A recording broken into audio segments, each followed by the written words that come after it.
नमस्कार ओडिशावासी जय जगन्नाथ शुभ सकाळ। आज हूँ 8 जून 2025 रविवार। आज दिन में टॉप 20 गुरुत्वपूर्ण खबर उपर आसतु नजर पकाइबा। भिडियोटी को शेष पर्यंत देखंतु, किछि समय मध्य जानिपर आज दिन जाकर संपूर्ण खबर विषय।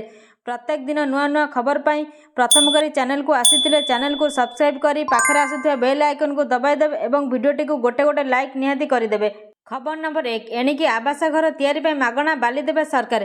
पीएम आवास योजनार घर पाई मागणा बाली मिलिबो। घर तैयारी पाई राज्य सरकार 2 ट्रैक्टर बाली देबे बोली निष्पत्ति होईछि। एने राज्य मंत्री सुरेश पुजारी सूचना दैछन्ति। एने परमिट इश्यू हेबो, ड्राफ्ट प्रस्तुत हेउछि। बाली उठाण पाई हाइवा बदलार अन्य गाड़ी व्यवहार हेबो बोली मंत्री कहिछन्ति। खबर नंबर 2, फुलबाणी मेडिकल कॉलेज उद्घाटन कले मुख्यमंत्री। कंधमालवासी बहुदिनर स्वप्न साकार होईछि। शनिवार मुख्यमंत्री मोहन चरण माझी बहु प्रतीक्षित फुलबाणी सरकारी भेषण महाविद्यालय और चिकित्सालय को उद्घाटन करिसेंति।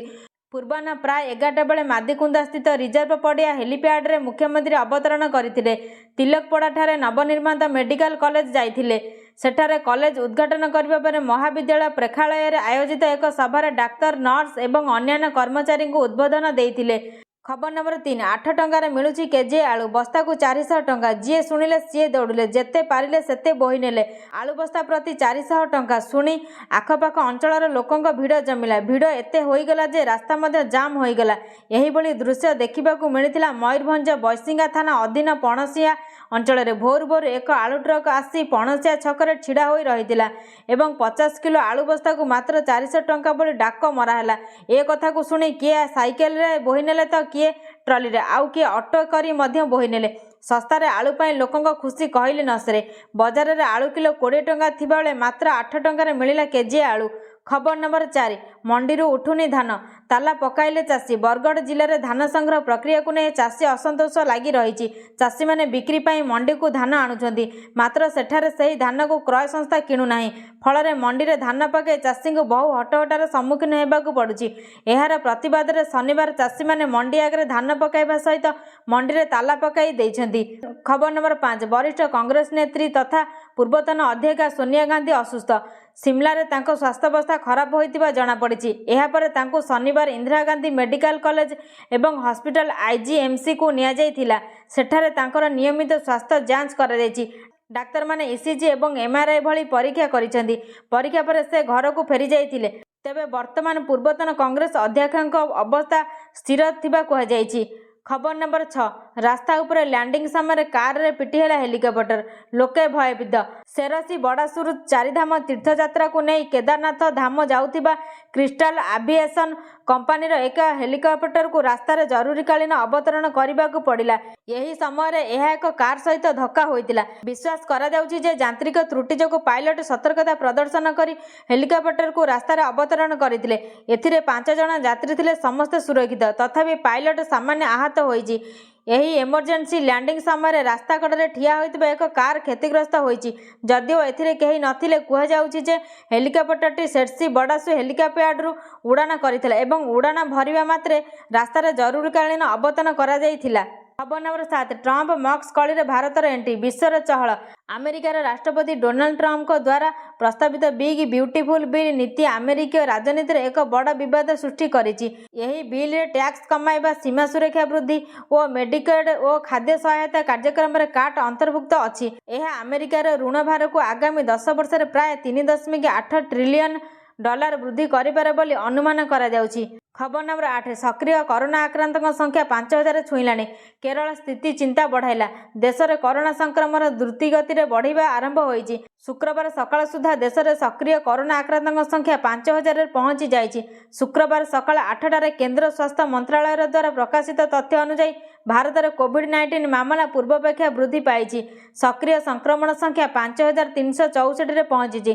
गत 24 घंटा मध्य देश में 764 नूतन मामला एवं 4 जनकर मृत्यु घटी।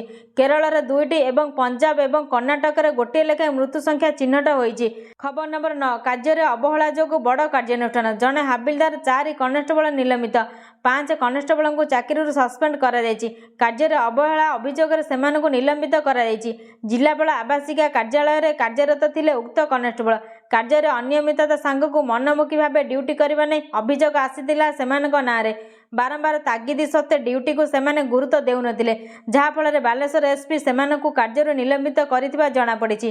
ଖବର ନମ୍ବର 10, ଚିନ୍ନାସ୍ୱାମୀ ଷ୍ଟାଡିୟମ ଦଳାଚକଟା ଘଟଣା। କେଏସ୍ସିଏ ସମ୍ପାଦକ ଏ ଶଙ୍କର, କୋଷାଧ୍ୟକ୍ଷ ଏଇ ଜୟରାମ ଛାଡ଼ିଲେ ପଦ। ରୟାଲ ଚ୍ୟାଲେଞ୍ଜର୍ସ ବେଙ୍ଗାଲୁରୁ ପଞ୍ଜାବ କିଙ୍ଗସକୁ 6 ରନରେ ପରାସ୍ତ କରି ଇଣ୍ଡିଆନ ପ୍ରିମିୟର ଲିଗର 18ତମ ଟାଇଟଲ ଜିତିଛି। ଟାଇଟଲ ବିଜୟର ପରଦିନ ଅର୍ଥାତ୍ ଜୁନ୍ 4 ବୁଧବାର ଦିନ ବେଙ୍ଗାଲୁରୁରେ ଆର୍ସିବି ବିଜୟର ଶୋଭାଯାତ୍ରା ଅନୁଷ୍ଠିତ ହୋଇଥିଲା।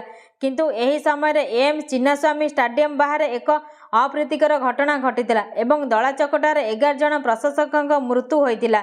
ଖବର ନମ୍ବର 11, ରଥଯାତ୍ରା ପରିଚାଳନା ପାଇଁ ଉପମୁଖ୍ୟମନ୍ତ୍ରୀଙ୍କ ଅଧ୍ୟକ୍ଷତାରେ କମିଟି ଗଠନ। ଚଳିତ ବର୍ଷ ମହାପ୍ରଭୁଙ୍କ ରଥଯାତ୍ରାକୁ ଶୃଙ୍ଖଳିତ ଭାବେ ପରିଚାଳନା କରିବା ପାଇଁ ରାଜ୍ୟ ସରକାର ମନ୍ତ୍ରିସ୍ତରୀୟ କମିଟି ଗଠନ କରିଛନ୍ତି। ଉପମୁଖ୍ୟମନ୍ତ୍ରୀ ପ୍ରଭାତୀ ପରିଡ଼ାଙ୍କ ଅଧ୍ୟକ୍ଷତାରେ ଏହି କମିଟି ଗଠନ କରାଯାଇଛି। ଏନେଇ ଆଜି ରାଜ୍ୟ ସରକାରଙ୍କ ଆଇନ ବିଭାଗ ପକ୍ଷରୁ ବିଜ୍ଞପ୍ତି ଜାରି ହୋଇଛି।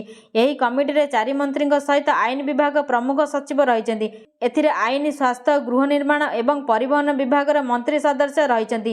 ଖବର ନମ୍ବର 12, ମିଳିଲା ସବୁଜ ସଂକେତ। ପାରାଦୀପକୁ ଚାଲିବ ଯାତ୍ରୀବାହୀ ଜାହାଜ। ପାରାଦୀପ ବନ୍ଦରକୁ ଚଳାଚଳ କରିବ କ୍ରୁଜ୍ ସିପ୍ ବା ଯାତ୍ରୀବାହୀ ଜାହାଜ। ଦେଶର ବିଭିନ୍ନ ବନ୍ଦର ଏବଂ ବିଦେଶରୁ ଆସିବେ ପର୍ଯ୍ୟଟକ। ଅପେକ୍ଷାକୃତ କମ୍ ଖର୍ଚ୍ଚରେ ଜଳପଥରେ ପର୍ଯ୍ୟଟନର ମଜା ନେବେ ପର୍ଯ୍ୟଟକ। ଏହାଦ୍ୱାରା ଓଡ଼ିଶାର ଐତିହ୍ୟ, ସଂସ୍କୃତି ଓ ପରମ୍ପରା ସର୍ବବ୍ୟାପ୍ତ ହେବା ସହ ପ୍ରତ୍ୟକ୍ଷ ଓ ପରୋକ୍ଷ ଭାବେ ଅର୍ଥନୈତିକ ଅଭିବୃଦ୍ଧି ନେଇ ଆଶା ସଞ୍ଚାର ହୋଇଛି। ସ୍ଥାନୀୟ ନିଯୁକ୍ତି ଓ ଆତ୍ମନିଯୁକ୍ତି ସୁଯୋଗ ବି ସୃଷ୍ଟି ହୋଇଛି। ଉଭୟ ପଣ୍ୟବାହୀ ଏବଂ ଯାତ୍ରୀବାହୀ ଜାହାଜ ଚଳାଚଳ ହେଲେ ଏକ ପୂର୍ଣ୍ଣାଙ୍ଗ ବନ୍ଦରରେ ପରିଣତ ହେବ ପାରାଦୀପ ପୋର୍ଟ। ଖବର ନମ୍ବର 13, ରାଜ୍ୟରେ ଭୀଷଣ ଗରମ ଓ ଗୁଳୁଗୁଳି। ଏହିସବୁ ଜିଲ୍ଲାକୁ ୟେଲୋ ୱାର୍ଣ୍ଣିଂ। ମୌସୁମୀ ଓଡ଼ିଶାରେ ପହଞ୍ଚି ସାରିଥିଲେ ମଧ୍ୟ ଗରମ ଓ ଗୁଳୁଗୁଳିରୁ ନିସ୍ତାର ନାହିଁ। ଆଗାମୀ 3 ଦିନ ଯାଏ ଉପକୂଳବର୍ତ୍ତୀ ଜିଲ୍ଲାଗୁଡ଼ିକରେ ଭୀଷଣ ଗରମ ସାଙ୍ଗକୁ ଗୁଳୁଗୁଳି ହେବ। ଏନେଇ ଆଲର୍ଟ କରିଛି ଭୁବନେଶ୍ୱର ସ୍ଥିତ ଆଞ୍ଚଳିକ ପାଣିପାଗ ବିଭାଗ କେନ୍ଦ୍ର। ବାଲେଶ୍ୱର, ଭଦ୍ରକ, ଯାଜପୁର, କେନ୍ଦ୍ରାପଡ଼ା, କଟକ, ଜଗତସିଂହପୁର, ପୁରୀ, ଖୋର୍ଦ୍ଧା, ନୟାଗଡ଼, ଗଞ୍ଜାମ ଓ ଗଜପତି ଜିଲ୍ଲାର ଅନେକ ସ୍ଥାନରେ ଉଷ୍ମ ଓ ଆର୍ଦ୍ର ପରିବେଶ ଯୋଗୁଁ ଗରମ ଓ ଗୁଳୁଗୁଳି ଅନୁଭୂତ ହେବ। ଖବର ନମ୍ବର 14, ଭିତ୍ତିଭୂମି ବିକାଶରେ ମାଇଲଖୁଣ୍ଟ ସାଜିବ ମୁଖ୍ୟମନ୍ତ୍ରୀ ସହରୀ ବିକାଶ ଯୋଜନା। ମୁଖ୍ୟମନ୍ତ୍ରୀ ମୋହନ ମାଝୀଙ୍କ ଅଧ୍ୟକ୍ଷତାରେ ଅନୁଷ୍ଠିତ ରାଜ୍ୟ କ୍ୟାବିନେଟ ବୈଠକରେ 5ଟି ପ୍ରସ୍ତାବ ମଧ୍ୟରୁ 4ଟିକୁ ମଞ୍ଜୁରୀ ମିଳିଛି। ମୁଖ୍ୟ ପ୍ରସ୍ତାବଗୁଡ଼ିକ ମଧ୍ୟରେ ମୁଖ୍ୟମନ୍ତ୍ରୀ ସହରୀ ବିକାଶ ଯୋଜନା ପାଇଁ 6,000 କୋଟି ଟଙ୍କା ଅନୁମୋଦିତ ହୋଇଛି, ଯାହା ଚଳିତ ବର୍ଷରେ 1100 କୋଟି ଖର୍ଚ୍ଚ ହେବ। ଏହି ଯୋଜନାରେ ସହର ଅଞ୍ଚଳର ଭିତ୍ତିଭୂମି ଓ ରୋଜଗାର ସୃଷ୍ଟି ଉପରେ ଜୋର ଦିଆଯିବ। ଜୈବ ପ୍ରଯୁକ୍ତି ବିଜ୍ଞାନ ବିକାଶ ପାଇଁ 1113 କୋଟି ଟଙ୍କା ବ୍ୟୟ ହେବା ଯୋଜନା ମଞ୍ଜୁରୀ ପାଇଛି। ଛେଳିଗଡ଼ ଜଳ ଯୋଜନା ପ୍ରକଳ୍ପ ପାଇଁ 151.78 କୋଟି ଟଙ୍କା ବ୍ୟୟର ଅନୁମୋଦନ ମିଳିଛି, ଯେଉଁଥିରେ 36 ମେଗାୱାଟ ବିଦ୍ୟୁତ୍ ଉତ୍ପାଦନ ହେବ। ଏହି ବୈଠକରେ ଭୁବନେଶ୍ୱର ଚନ୍ଦ୍ରଶେଖରପୁରରେ ନାର୍କୋଟିକ୍ସ କଣ୍ଟ୍ରୋଲ ବ୍ୟୁରୋକୁ ଜମି ଛାଡ଼ ପ୍ରସ୍ତାବକୁ ମଧ୍ୟ ମଞ୍ଜୁରୀ ମିଳିଛି। ଖବର ନମ୍ବର 15, ସ୍କୁଲ ଫି ଉପରେ ହାଇକୋର୍ଟଙ୍କ ବଡ଼ ରାୟ। ଏଣିକି ଫି ଦେଇ ନ ପାରିଲେ ଫି ଦେଇପାରି ନଥିବାରୁ 31 ଜଣ ଛାତ୍ରଛାତ୍ରୀଙ୍କୁ ସସ୍ପେଣ୍ଡ କରିଥିବା ଦ୍ୱାରକା ଦିଲ୍ଲୀ ପବ୍ଲିକ ସ୍କୁଲକୁ କଡ଼ା ସମାଲୋଚନା କରିଛନ୍ତି ହାଇକୋର୍ଟ। ଜଷ୍ଟିସ ସଚିନ ଦତ୍ତାଙ୍କୁ ନେଇ ଗଠିତ ଜଣିକିଆ ବେଞ୍ଚ କହିଛନ୍ତି, ସ୍କୁଲ ଫି ଦେଇ ନ ପାରିବାରୁ ଛାତ୍ରଛାତ୍ରୀଙ୍କୁ ଧମକ ଦିଆଯାଇ ପାରିବ ନାହିଁ। ସ୍କୁଲ କର୍ତ୍ତୃପକ୍ଷଙ୍କ ଏଭଳି ହରକତ ମାନସିକ ନିର୍ଯାତନା ସହ ସମାନ ଏବଂ ଏହା ଛାତ୍ରଛାତ୍ରୀଙ୍କ ଆତ୍ମସମ୍ମାନ ପ୍ରତି ଆଘାତ ପହଞ୍ଚାଇଥାଏ। ହାଇକୋର୍ଟ କହିଛନ୍ତି ଯେ ସ୍କୁଲ କେବଳ ଅର୍ଥ ଉପାର୍ଜନର ମାଧ୍ୟମ ନୁହେଁ। ସ୍କୁଲର ପ୍ରଥମ ଉଦ୍ଦେଶ୍ୟ ହେଉଛି ପିଲାମାନଙ୍କୁ ଶିକ୍ଷା ପ୍ରଦାନ କରିବା ଓ ସେମାନଙ୍କ ନୈତିକ ମୂଲ୍ୟବୋଧର ବିକାଶ ଘଟାଇବା। କେବଳ ଏକ ବ୍ୟବସାୟିକ ସଂସ୍ଥା ଭାବେ କାମ କରିବା ସ୍କୁଲର ଉଦ୍ଦେଶ୍ୟ ନୁହେଁ। ଖବର ନମ୍ବର 16, ଲଞ୍ଚ ହେଲା ଓପନ୍ ଏଆଇ ଏକାଡେମୀ। ଛାତ୍ରଛାତ୍ରୀଙ୍କୁ ମିଳିବ ଗୁଣାତ୍ମକ ଶିକ୍ଷା। ଉନ୍ନତ ସ୍ତରରେ ଆର୍ଟିଫିସିଆଲ ଇଣ୍ଟେଲିଜେନ୍ସ ଏଆଇ ପାଠ୍ୟକ୍ରମ ଶିଖିବାର ଭାରତର ସ୍ୱପ୍ନ ହେବ ପୂରଣ।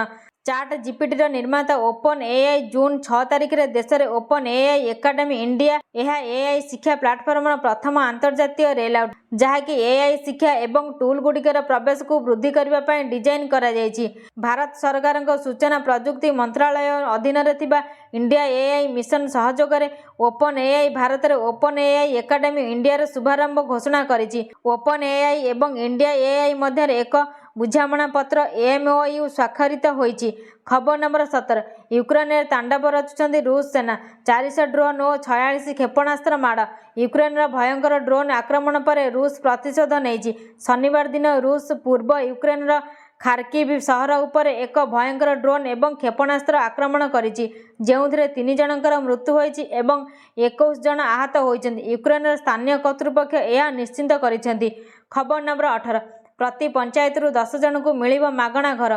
जून 12 रे बांटिबे सरकार। मोहन सरकार तांकर 1 वर्ष पूर्ति अवसर में अंत्योदय गृह योजना अंतर्गत राज्यर प्रत्येक पंचायतरू 10 जन योग्य हिताधिकारी को पक्का घर जोगाई देबाकू घोषणा करिसेंती। एही कार्यक्रम आसंता जून 12 रे बीजेपी सरकार 1 वर्ष पूर्ति उत्सव में मुख्यमंत्री मोहन माझी उपस्थित हेब। एहीपरि एक बड़ घोषणा सह बीजेपी सरकार गाँ गाँ को जाई देखाइबे जे सेमाने केमिति 1 वर्ष मध्य जनसाधारण पई काम करिसेंती। खबर नंबर 19 अगस्ट 3 रे गोटे शिफ्ट रे हेब नीट पीजी 2025। आसंता अगस्ट 3 तारिख रे नीट पीजी 2025 परीक्षा गोटे शिफ्ट रे अनुष्ठित हेब। एथिलागि सुप्रीमकोर्ट एनबीई रो आवेदन को मंजूरी देइछंती। पूर्वरु नीट पीजी 2025 परीक्षा जून 15 रे अनुष्ठित हेबार थिला। आसंता अगस्ट 3 तारिख रे नीट पीजी 2025 परीक्षा गोटे शिफ्ट रे अनुष्ठित हेब। एथिलागि सुप्रीमकोर्ट एनबीई रो आवेदन को मंजूर देइछंती। खबर नंबर 20 पीएम किसान मानधन योजना कौन? कृषक को प्रतिवर्ष मिलिब 36,000 टंका। सविशेष जानतु। केंद्र सरकार कृषक मानक आर्थिक स्थिति सुदृढ़ करने लगी अनेक स्वतंत्र योजना कार्यकारी करुछंती। एथिरु गोटे हैला पीएम किसान मानधन निधि योजना। यही योजना रे कृषक मानक प्रतिवर्ष 36,000 टंका जाय मिलता है। एने अधिक जानतु। पीएम किसान मानधन योजना प्रारंभिक समय सरकार पक्षर देशर आर्थिक स्तर में दुर्बल कृषक मानक वृद्धावस्था सुरक्षित करने करा जायथिला। यही योजना रे निवेश करी कृषक माने 60 वर्ष पर मासकू 3,000 लेखाएं वर्षकू 36,000 टंकार पेंशन पाई परिबे। जदि आपणक बयस 18 वर्ष तेबे आपणकू मासिक 55 टंका निवेश करबाकू पड़िथाय। 60 वर्ष बयस हेबा जे एथिरे आवेदन करबाकू पड़िथाय। 60 वर्ष पर आपणकू मासकू 3,000 टंकार पेंशन मिलिथाय। एमितिरे वर्षकू आपणकू 36,000 टंका मिलिथाय। जदि केही एही योजना रे आवेदन करबाकू चाहंती तेबे आपणकू किछि शर्त मानिबाकू पड़िथाय। संपूर्ण भिडियोटी को देखुथिबारु धन्यवाद।